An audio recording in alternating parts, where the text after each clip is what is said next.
Good morning, welcome to morning news. ముందుగా వివరాలు చూద్దాం. ఇవాళ దేశవ్యాప్తంగా నీట్ పరీక్ష జరగనుంది. ఇప్పటికే అధికారులు అన్ని ఏర్పాట్లు పూర్తి చేశారు. ఉదయం 11 గంటలకు, మధ్యాహ్నం 2 గంటలకు పరీక్షలు జరగనున్నాయి.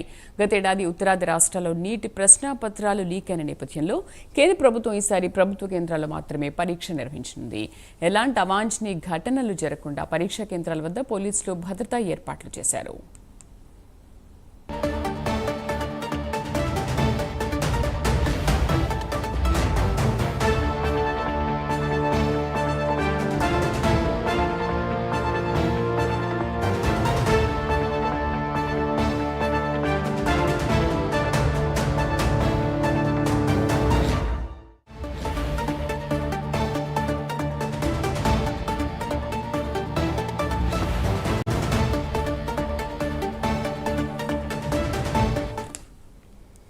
ఇవాళ దేశవ్యాప్తంగా నీట్ పరీక్ష జరగనుంది. ఇప్పటికే అధికారులు అన్ని ఏర్పాట్లు పూర్తి చేశారు. ఉదయం 11 గంటలకు, మధ్యాహ్నం 2 గంటలకు పరీక్షలు జరగనున్నాయి.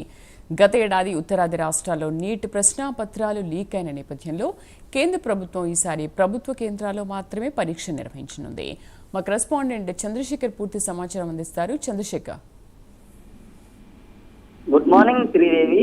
ఏదైతే దేశవ్యాప్తంగా కూడా ఈ రోజు నీట్ ఎగ్జామ్స్ అయితే నిర్వహించనున్నారు. నేషనల్ ఎలిజిబిలిటీ ఫర్ ఎంట్రన్స్ సంబంధించినటువంటి టెస్ట్ ఏవైతే ఉంటాయో దీనికైతే ఈ రోజు దేశవ్యాప్తంగా కూడా అన్ని కేంద్రాల్లో కూడా దీనికి సంబంధించినటువంటి ఏర్పాట్లు అయితే ఇప్పటికే పూర్తి చేసిన పరిస్థితి కనిపిస్తుంది. ఇటు విశాఖ జిల్లా వ్యాప్తంగా కూడా దాదాపు 16 సెంటర్లో 7,344 మంది విద్యార్థులు అయితే నీట్ ఎగ్జామ్స్ అయితే హాజరు కానున్నారు. దీనికి సంబంధించినటువంటి అన్ని రకాల ఏర్పాట్లు చేయడంతో పాటు గాలి వెలుతురు వచ్చే విధంగా కూడా క్లాస్ రూమ్స్ అయితే ఎంపిక చేయడం జరిగింది. అయితే దాదాపు ప్రతి క్లాస్ రూమ్స్ ఎక్కడైతే ఎగ్జామ్స్ జరుగుతున్నాయో ప్రతి ఎగ్జామ్ సెంటర్ లో 438 మంది విద్యార్థులు ఉండేలా కూడా ఇప్పటికే ప్రణాళికను అయితే రూపొందించారు. అలాగే దానికి సంబంధించినటువంటి ఒక చీఫ్ ఆప్షన్ కూడా నియమించినటువంటి పరిస్థితి కనిపిస్తుందని చెప్పుకోవచ్చు. అయితే ఈ రోజు ఉదయం 11 గంటల నుంచి మధ్యాహ్నం 2 గంటలకి 2 ప్రాంతాల్లో ప్రారంభమయ్యేటటువంటి ఏవైతే ఎగ్జామ్స్ ఉంటాయో ఎగ్జామ్ హాల్స్ అయితే గట్టి పోలీస్ బందోబస్తును కూడా ఏర్పాటు చేయడం అయితే జరిగింది. దీనికి సంబంధించినటువంటి అన్ని ఏర్పాట్లను ఇప్పటికే జిల్లా collector doctor M N Harinder Prasad కూడా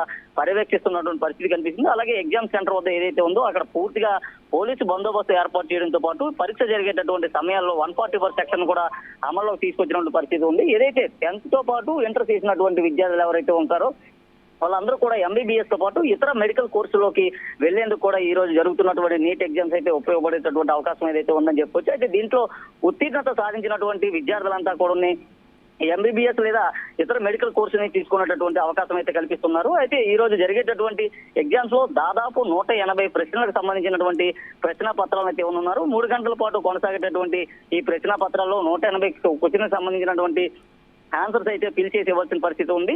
అయితే దీనికి సంబంధించినటువంటి దాదాపు ఏదైతే క్వశ్చన్ ఉందో ఒక్కొక్క క్వశ్చన్ కి 4 మార్కులు చొప్పున ఇప్పటికే కేటాయించిన పరిస్థితి కనిపిస్తుంది. అయితే టోటల్ గా 720 మార్కులకు సంబంధించి నెగిటివ్ మార్క్స్ ఏవైతే ఉంటాయో నెగిటివ్ మార్క్స్ మినహా ఇతర మార్కులు వచ్చినటువంటి విద్యార్థులు అయితే ఉత్తీర్ణత సాధించే పరిస్థితి ఉంది. ఇటు కొన్ని ఎయిమ్స్ తో పాటు ఎంఫార్మ్ సంబంధించినటువంటి ఈ 2 కళాశాలలు మినహా ఇతర ఏదైనా ప్రభుత్వ లేదా ప్రైవేట్ కళాశాలలో కోర్సు చేసేందుకైతే సీట్లు అనుమతించేటటువంటి ఈ ఉత్తీర్ణత అయితే సాధించేటటువంటి అవకాశం అయితే కనిపిస్తుంది Sridevi. Right Chandrashekar, thank you.